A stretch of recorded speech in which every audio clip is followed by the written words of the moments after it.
This is Warface on the Nintendo Switch. So for context, I've played this in the past on Xbox 360. I played it on Xbox One, and now the game is finally available on the Switch. This is a free-to-play title, and it is a shooter. It features a variety of modes and options. There are cooperative matches that are like raids that you can work on as a squad, playing with others online or with your party of pals. And then there's competitive multiplayer where you are doing either, straight up deathmatch or objective-based modes. They've also, they had a battle royale added at one point, which is like a free-for-all. They've done a number of cool things, such as like a Mars sort of expansion. So they've continued to expand the experience and add a lot of content to it. So we're gonna dig into things. So obviously, visually, it's not the best looking game on Switch. It's definitely been scaled back considerably visually. And just keep in mind that this is more of a futuristic type shooter, and that's the style of it. So weapons and stuff like that do have a little bit of a futuristic edge to them.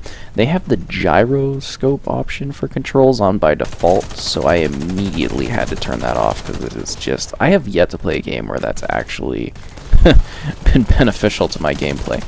But anyways, yeah, it's got some little performance hiccups here or there. Keep in mind it just launched, so some of the servers aren't too full.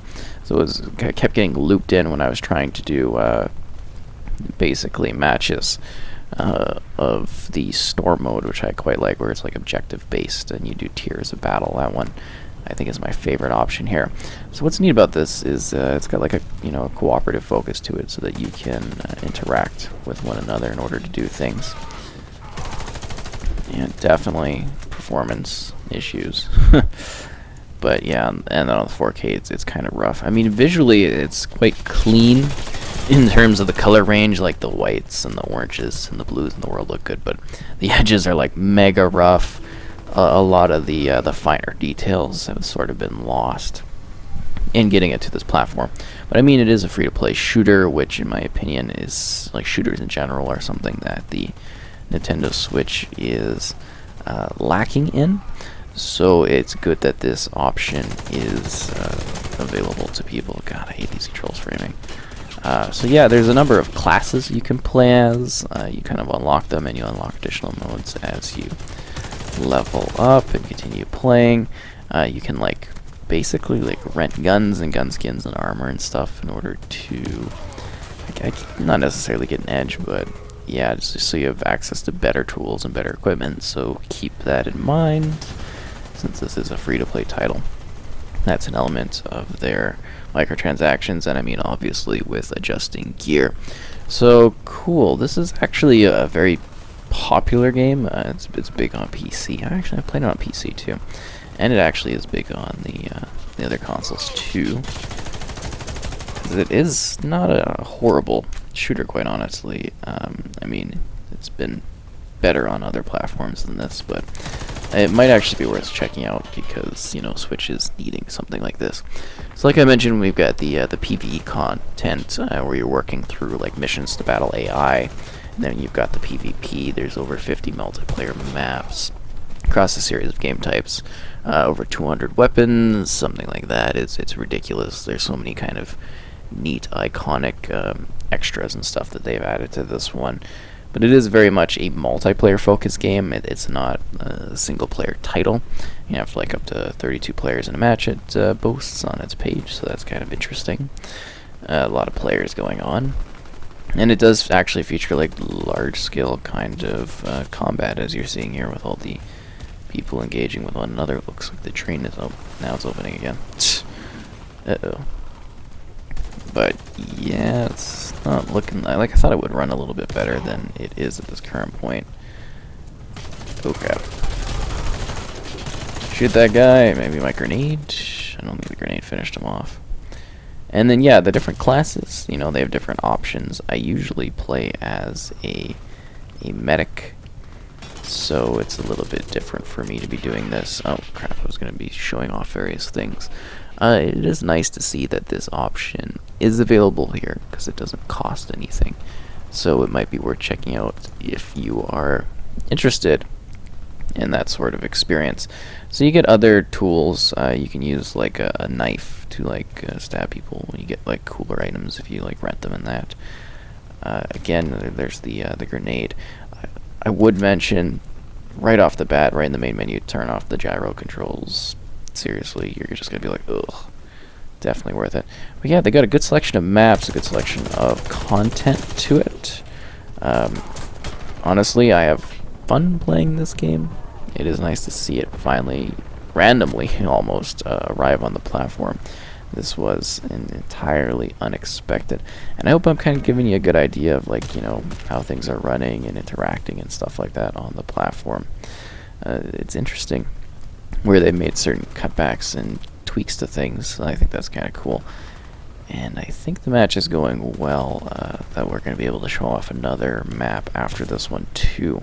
There's also like a neat, they have neat training sections so that you can understand the various classes in the gameplay, and they will reward you for checking that out. They also have a neat little jungle gym area that you can spend a little bit of time before you get into your actual match. So that's a good place so you can learn more about the mechanics in regards to traversal, because the game actually does have a lot of options for sort of climbing to different spaces and hitting different things, which I think is interesting. So definitely a different type of shooter option, and it's nice to see that you know, Switch continues to be getting these opportunities, these free-to-play games. This is actually a pretty good map to show off gameplay, but a lot of the other maps are not quite as symmetrical as this one is. This is a very symmetrical style, but yeah, some of the game types, definitely quite a bit of spawn camping goes on in them. There we go, nice kill. And it does kind of feel like more of a casual shooter to me, but yeah, I know some people are quite competitive about this title, and it gets intense. I like the objective-based ones more in general for most games, like shooters particularly. I like to be doing, you know, objective-focused things so that people aren't just like killing one another. I did like that I reported earlier on, like an interview, and I was like, oh, apparently it is coming to Switch. So that's kind of nice. Again, going back to the microtransaction elements, they are in abundance. I do find, you know, the snipers to be quite powerful in the game, in my opinion. And it's just kind of like, it's not necessarily well polished, but you know, for the platform, I don't think it's necessarily too bad of an option. And I think this is going to attract a lot of players because this is the sort of perhaps mature title that they've been waiting for, which is interesting. And I also do feel like at times visually it's sort of a little bit bland, like a little bit lifeless. Yeah, kind of my thoughts on it. Shooting this guy. Nice. But it does have a fair balancing for like death and everything like that. I don't feel like people have too much of an edge, even if they do have fancier kind of equipment bought or paid for. So just keep that in mind. It hasn't necessarily aged well too. So while this is the first time that Nintendo Switch players are, well, you know, they might have played on another platform, but since this is the first time they're experiencing it, it might seem like a new kind of game, but the maps really do feel quite aged and of a specific era of gaming, or first-person shooting, at least in my opinion. Again, noticing like performance issues and stuff, especially when it gets a little bit more frantic. Am I gonna blow that guy up with the grenade? Nice.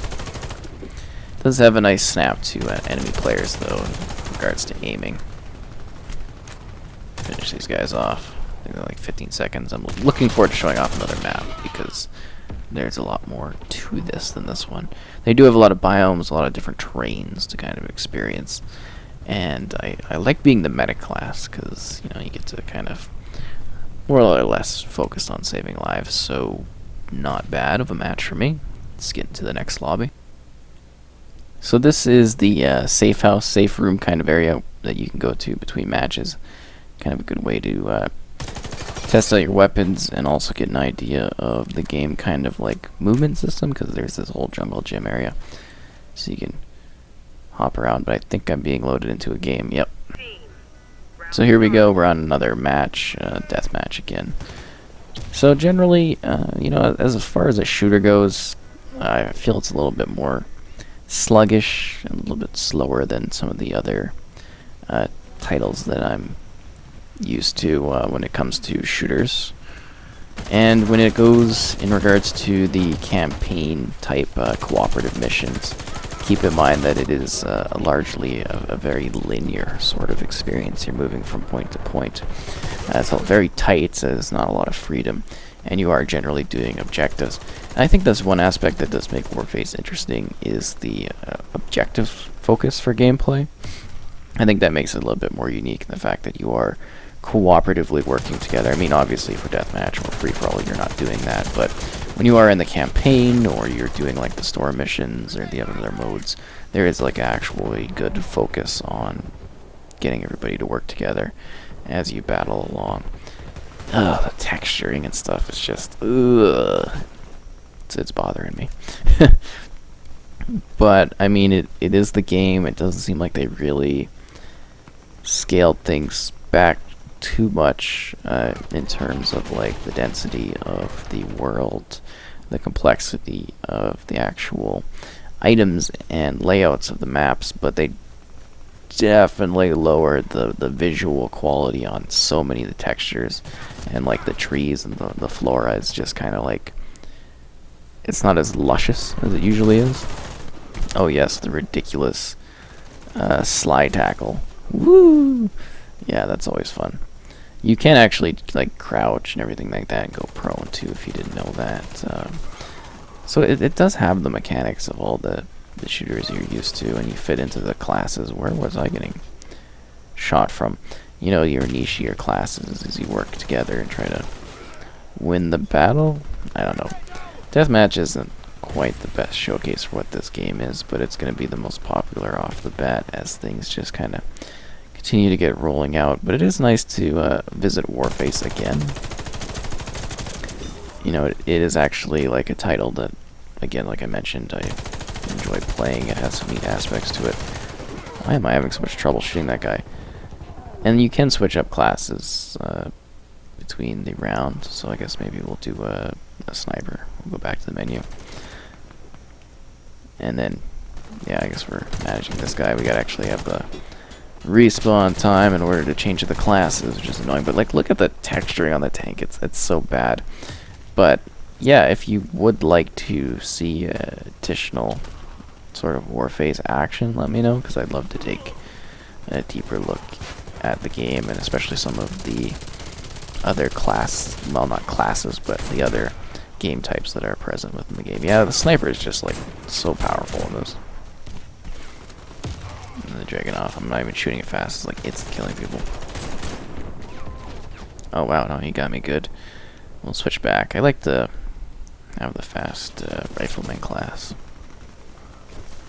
But yeah, it does offer quite a bit of content. So if this is something that you find interesting, you're having fun with, you're finding to be a unique sort of experience, that something you're like wanting to get into, I mean, it does offer a lot of content, and they have honestly continued to support it on consoles since it got re-released and, you know, ported over to the Xbox One and stuff like that. They have been adding things like the Mars expansion, and I think they did like a Chernobyl one too, and it's just, you know, they have actually been doing a pretty good job of supporting the title. Oh, Grenadier, nice. And it does offer FPS action that I'm not really sure you get on the Switch at all. So that's kind of neat. But yeah, it definitely has performance issues, and it definitely is kind of ugly, but I mean, it's running, right? So that's always good. I hate aiming with these Joy-Cons. It's just the worst. Seriously. So awkward. But yeah, kind of having a good time still. I don't know. It's a neat game. Let's run along here. Oh yeah, I ran out of stamina to do that. It is also neat how you kind of just like die in this game.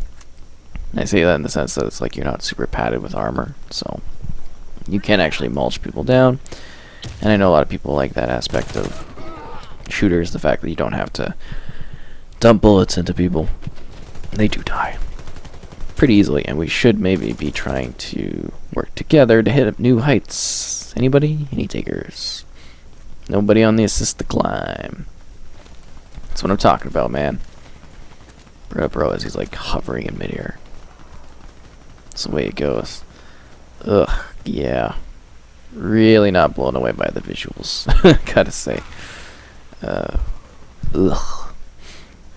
But it's running, and that's generally the gist of like Switch games that are ports from other platforms. It's just getting them going. But I mean, they haven't really sacrificed much in terms of like the character models. They seem kind of like dead on, especially the UI. It comes across as clean. Gun doesn't look that bad. It's just the environment that's taken like a huge hit, which is interesting. And I'm noticing like a lot of, not necessarily like, well, it's a bit of a pop-in as I'm running around. I don't know if you're noticing, but certain things are like loading, like these shadows. You can see the shadows there kind of popping in. So that's present on a number of the maps and the environments. Oh, jeez. Yeah, not a deathmatch guy. It just seems like pointless nonsense when I play deathmatch games. So you're just kind of like going back and forth, shooting each other. And that's all it really is. I just like having a focus to what I'm doing. And it kind of keeps people going to things instead of like camping. But I mean, you're not really camping in here. This is kind of mayhem, people running around randomly as they're getting that initial XP to get a boost going, and they're leveling so they unlock more stuff. So yeah, definitely a lot more content within this one than just deathmatch though.